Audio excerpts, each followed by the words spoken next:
அவர் எனக்கு பாடம் நடத்திய இயற்பியல் ஆசிரியர். இவர் என்னோடு பணியாற்றி கொண்டிருக்கக்கூடிய இயற்பியல் ஆசிரியர். குமரிக்கடல் நேயர்கள் அனைவருக்கும் வணக்கம். ஏற்கனவே ஒரு நாய் எடுத்திருந்தேன். அந்த நாய்க்கு பெயர் போடணும் அப்படின்னு சொல்லிட்டு ஒரு வீடியோ போட்டிருந்தேன். அந்த வீடியோவுக்கு நிறைய பேர் கமெண்ட் அனுப்பியிருந்தீங்க. நீங்க என்னென்ன பெயர் போடணும் அப்படின்னு சொல்லியிருந்தீங்க.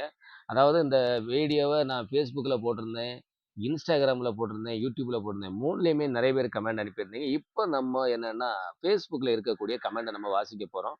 யார் யார் அனுப்பியிருந்தாங்க, என்னென்ன பெயர் போட்டிருக்கிறாங்க அப்படிங்கிறத நம்ம பார்ப்போம். இது பிடிச்சிருந்தா இந்த பேரை நம்ம என்ன பண்றோம் அப்படின்னாச்சுன்னா, வரக்கூடிய ஞாயிற்றுக்கிழமை சாயங்காலம் நம்முடைய நாய்க்கு பெயர் சூட்டு விழா நடத்தி அந்த பெயரை போடலான்னு முடிவு பண்ணியிருக்கு. ஓகே. முதல்ல என்னுடைய இயற்பியல் ஆசிரியர் ஒரு பதிவு போட்டிருந்தாங்க. வெரி குட் அப்படின்னு போட்டிருந்தாங்க. என்ன மறக்காம பதிவு போட்டிருக்கிறாரு. அது ரொம்ப சந்தோஷம். அடுத்ததாக என்னுடன் பணியாற்றக்கூடிய இயற்பியல் ஆசிரியர் ஒரு பெயரை போட்டிருக்கிறாரு. சிம்பா என்று ஒரு பெயர் போடப்பட்டது. பெயர் நன்றாக இருக்கிறது. ஏற்கனவே நான் உடனே கமெண்ட் அனுப்பியிருந்தேன். சிம்பா என்பது பெண்ணின் பெயர் அல்லவா அப்படின்னு. உடனே அவர் சிம்பனன்னு போடுங்க சார் அப்படின்னு சொல்லிட்டு. ஓகே. மிக சிறப்பு. 2 பேரும் நன்றாக தான் இருக்கிறது. அவர் எனக்கு பாடம் நடத்திய இயற்பியல் ஆசிரியர். இவர் என்னோடு பணியாற்றி கொண்டிருக்கக்கூடிய இயற்பியல் ஆசிரியர். அடுத்ததாக நண்பர் ஜெகன் ஒரு கமெண்ட் அனுப்பியிருக்கிறாங்க. டைகர் அப்படின்னு அனுப்பியிருக்கிறாங்க.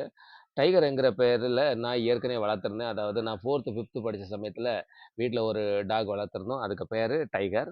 வெங்கடேஷ் அப்படின்னு ஒரு நண்பர் மெசேஜ் அனுப்பியிருக்கிறாங்க. அவர் என்ன சொல்லியிருக்காருன்னா, பிளாக் கலர்ல டாக் இருந்துச்சுன்னா பிளாக்கின்னு போடுங்க. ஒயிட் கலர்ல இருக்கிறதுனால நீங்க ஒயிட்டின்னு போடலாம் அப்படின்னு சொல்லிட்டு மிகச்சிறப்பு பெயர் நன்றாக இருக்கிறது. ஏற்கனவே நாங்க ஒரு டாக் வளர்த்துருந்தோம். அது ஒயிட் கலர்ல இருந்து கொஞ்சம் இடம் தான் பிளாக் கலர் இருந்து ஃபுல்லா ஒயிட்டா இருந்ததுனால நாங்க ஒயிட்டின்னு அந்த பேரை நாங்க வச்சு முடிச்சிட்டோம். அடுத்ததா இன்னொரு நண்பர் ஆரோக்கிய ஜெனிஃபர் ராஜ் அந்தோணிசாமி என்ற ஒரு நண்பர் பெயர் அனுப்பியிருக்கிறாரு.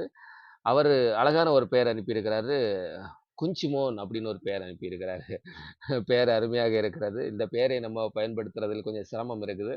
இதை நாம் நன்றா யோசித்து பரிசீலித்து ஒரு முடிவு எடுக்கலாம். ஏற்கனவே அந்த சிம்பா என்று சொல்லக்கூடிய பெயரை செலக்ட் செய்து வைத்திருக்கிறேன்.